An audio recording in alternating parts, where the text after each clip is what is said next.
هموطنان عزیز، همه شما را به مناسبت فرا رسیدن ماه مبارک رمضان تبریک گفته با هر یک خاندان وطن فیض و برکت و روزگاری آسوده آرزو می نمایم. رمضان که دارای ارزش‌های معنوی بزرگ می باشد، برای مردم مسلمان ماه مقدس به شمار می رود.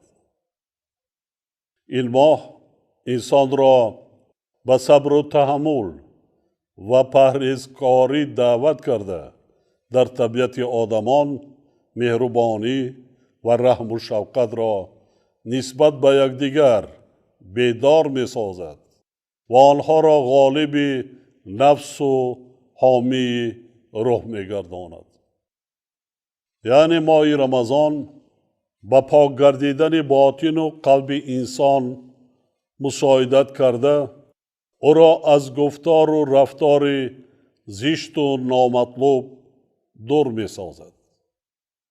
در این ایام که ماه مهر و محبت و رحم و شفقت می باشد، آدمان باید یکدیگر را احترام نمایند، از گناه همدیگر گذرند، به قدر پدر و مادر، کلانسالان، خویش و تبار و همسایه های خود رسند و فروتن و خاکسار باشند. در این ماه مبارک برابر بجا آوردن طاعت و عبادت و ظاهر نمودن مهربانی و صمیمیت، اجرای عملهای صالح از قبیل خیر و احسان و پرهیزگاری از جمله بهترین فضیلت‌های انسانی و ایمانی دانسته شده است. شخصان پرهیزگار و خیرخواه در ماه شریف رمضان کارهای ثواب را بیشتر انجام می‌دهند. به یتیمان و معیوبان، کمبضاعتان و درماندگان و محتاجان و مسافران دست کمک و یارمندی دراز می‌کنند. آمیزش و پیوند استوار ارزش‌های ملی و دینی و فرهنگی ما را به عملهای خیر و ثواب، صرفه سرشتکاری، تربیت درستی نسل نورس و ترغیب علم و معرفت هدایت می‌کند. پیامبر اسلام در خطبه خود به مناسبت آغاز ماه شریف رمضان از شخصان ثروتمند و دارا دعوت کرده است. با فقیران و درماندگان کمک و یاری رسانید. با یتیمان بی‌پرستار مهربانی و غمخواری کنید و امید داشته باشید که بعد سر شما دیگران نیز با یتیمان شما مهربانی نمایند.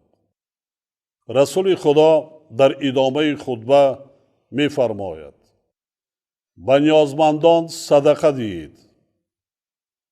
در جواب بعضی از اصحاب پیامبر پرسیدند: همه ما قادر به دادن صدقه نیستیم. پیامبر در پاسخ فرمود: بگذار صدقه شما به اندازه نصف دانه خرما و یک جرعه آب باشد. طوری که می‌بینیم این حدیث مبارک جوهری بلند اخلاقی و اجتماعی دارد، زیرا در آن شخصان نیازمند مخصوص ذکر شده‌اند. یعنی صدقات در همه گونه شکل مخصوص طبقه های نیازمند می باشد و باید به آنها داده شود. در سوره توبه قرآن مجید نیز آمده است: جز این نیست که صدقه ها برای فقیران و بینوایان و آنان که دلهایشان الفت داده می شود و برای وامداران و برای مسافران است و آن حکمی ثابت شده از نزد خدا است و خدا دانای درستکار است. از این آیت کریمه برای ما کاملا روشن می شود که تمام نمود خیر و احسان و دستگیری و کمک باید موافق تعیینات دینی و اجتماعی صرف کرده شوند، یعنی به نیازمندان داده شوند. انجام دادن عملهای نیک و پسندیده و به محتاجان دراز کردن دست سخاوت و همت نه به خاطر دریافت مرتبه، نام و اعتبار میان اهل جامعه، بلکه برای به دست آوردن رضای خداوند، خودداری کردن از ظاهر پرستی و اسراف کاری، آراستن معرکه های سرخرج و زیادتی والاترین ارزش ها در دین مبین اسلام به شمار می روند. هموطنان عزیز، وضع امروزه جهان و تا رفت دامن پهن نمودن بیماری خطرناک سرایتی یعنی وبا ما را وادار می سازد که به سلامتی خود دقت اولین درجه دهیم و نگذاریم که این بیماری خطرناک در میان جامعه ما پیدا شده سلامتی و حیات آدمان را در خطر گذارد. هرچند در کشور ما این بیماری به قید گرفته نشده است، اما این معنای آن را ندارد که ما غافل و بی‌پروا باشیم. امروز تمام جهان را این وبا به تشویش و نگرانی سخت گرفتار کرده است. حتی در کشورهای پیشرفته با وجود تدبیرهای زیادی عملی گردیده، شدت آن پست نگردیده ایستاده است. کارخانه‌های عظیم و پراقتدار در اکثر دولت‌های عالم از کار مانده اند و بحران شدید اقتصادی و مالیوی همه مملکت‌ها از جمله تاجیکستان ما را تحت تأثیر قرار داده است. در چنین شرایط و خصوصاً در این ماه مبارک ما را ضرور است که به قاعده‌های بهداشتی در خانه، محل زیست، جای کار و جایهای جمعیتی بیشتر دقت دهیم، برای حفظ سلامتی خودمان، اعضای خانواده و اهل جامعه تلاش ورزیم.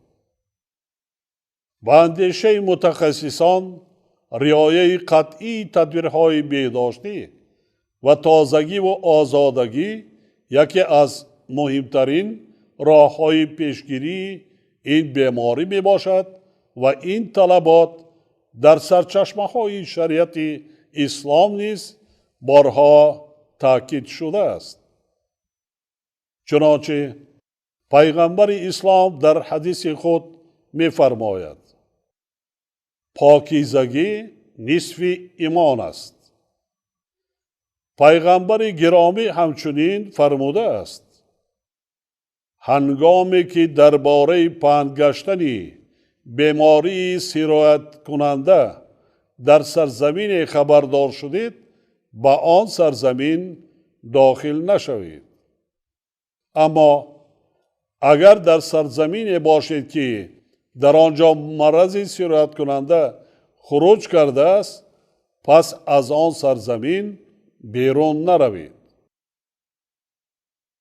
در جای دیگر به این معنی گفته است: انسان خود و دیگران را از خطرهای ناگهانی احتیاط نماید و از بیماری هایی که خصوصیت سرایتی دارند برحذر سازد. باور دارم که مردم تحملگرای ما این مشکلات را نیز با صبر و تمکین پس سر کرده با زحمت صافدلانه مشغول می شوند. هر یک وجب زمین را که رزق و روزی اهل عائله و مردم است ثمرناک استفاده می نمایند و به خاطر فراوانی دسترخوان خویش سرجم و اهلانه زحمت میکشند. من اندیشه های خود را دایر به این مسئله ها در سخنرانی هایم در جلسه غیر نوبتی حکومت مملکت و اجلاس یکم مجلس ملی مجلس عالی جمهوری تاجیکستان روزهای 16 و 17 اپریل مفصل بیان داشتم. بنابراین ما باید موافق شرایط عمل کنیم و پیش از همه در فکر سلامتی خود و اهل خاندان باشیم. واضح و روشن است که طبق تعلیمات دین مبین اسلام سلامتی انسان و حفظ حیات آدمان از تمام فریضه های دیگر بالاتر است. این مسئله در سرچشمه های معتبر فقهی بارها و به تفصیل ذکر شده است. یعنی ما نباید دیده و دانسته در نتیجه ننوشیدن آب و نخوردن خوراک که خصوصاً به سلامتی کلانسالان ضرر دارد به جان خود جبر کنیم و به خودکشی دست زنیم. زیرا در نتیجه روز دراز تشنه و گرسنه بودن مسئولیت بدن آدم پس شده آن را به قبول هر گونه بیماری های سرایتی آسیب پذیر می‌گرداند. اکثر فقیهان اسلامی مقرر کردند که به کشاورزان، چارواداران و شخصان مشغول با دیگر کسب و کارهای پرمشقت که گرسنگی یا تشنگی سخت به سلامتی آنها ضرر می‌رساند خوردن روزه اجازت است. یعنی شخصانی که آسایش جامعه از کسب و کار آنها وابسته می باشد و به عباره دیگر در خدمت مردم هستند می توانند در اساس سبوکی های ذکر شده روزه خود را به وقت دیگر گذارند. من از همه آنهایی که در صحرا کار میکنند و به استحصال نعمتهای مادی مشغولند دعوت میکنم که به خاطر سلامتی خود و اهل خاندان رزق و روزی عائله‌شان و مردم مملکت اینچنین تامین کردن بازار استعمالی مملکت با مواد غذایی از این سبوکی استفاده کرده گرفتن روزه را به وقت مساعد دیگر مفکوک گذارند. چون این آدمان نباید به رزق و روزی اعضای عائله‌شان ضامن شوند و سلامتی و حیات آنها را تحت خطر گذارند. زیرا ما اگر امروز کار نکنیم در تیرما و زمستانی در پیش ایستاده روزگار هر یک عائله به سختی های زیاد دچار می شود. قحطی و قیمتی و نقص به وجود می آید. ما و شما نباید با امید دیگران شویم.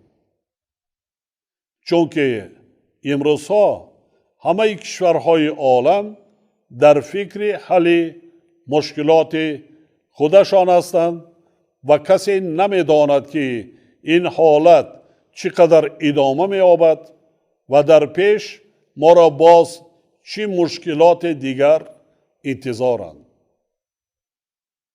در این ماه مبارک پیش از همه تمام خدمتچیان دولتی، وکیلان مردمی، رهبران ساختار و مقامات، تشکیلات و مؤسسه‌ها و صاحبکاران و تاجران را ضرور است که بیشتر از همه دست به کار خیر زنند. زیرا آنها امکان بهتری اجرای عملهای صالح را دارند. با در نظر داشت اینکه سال جاری یکی از وزن‌ترین سالها در حیات بشریت از جمله مردم ما در آغاز هزاره نو می باشد، من در جلسه حکومت تمام رهبران و مسئولان را دایر به 40% زیاد کردن میدان کشت کارتوشکا یعنی نان دویم و تا 60% افزایش دادن مساحت کشت تکراری غله‌دانگی ها از جمله جواری مکه، شالی، لوبیاگی ها و زراعت های دیگر وظیفه‌دار نمودم.